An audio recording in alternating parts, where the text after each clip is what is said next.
छठी माई की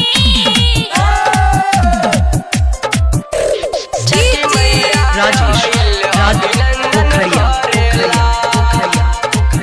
अभिनंदन करेला।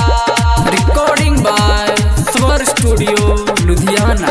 दोनों हथवा जोड़ी प्रतिबंधन करेला, प्रतिबंधन करेला। दोनों हथवा जोड़ी प्रतिबंधन करेला। छठी मैया आइल अभिनंदन करेला। सखी रे छठी मैया आइल अभिनंदन करेला। छठी मैया आइल अभिनंदन करेला। राजेश पोखरिया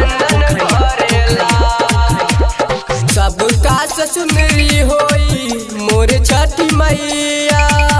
दुखवा में होले सब वापस हैया। दुखवा में होले सब वापस हैया। सबका सुनरी होई मोर छठी मैया।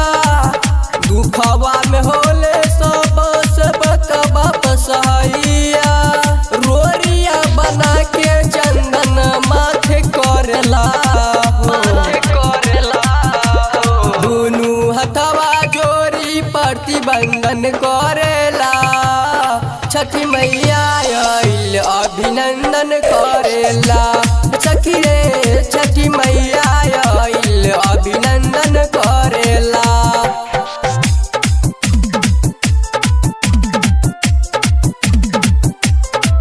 छठी मैया राजेश पोखरिया अभिनंदन करेला। राजा राकेश नीतीश करेले गोहारी। उखिए से होला माई के चंदनी ओराई। उखिए से होला माई के चंदनी ओराई।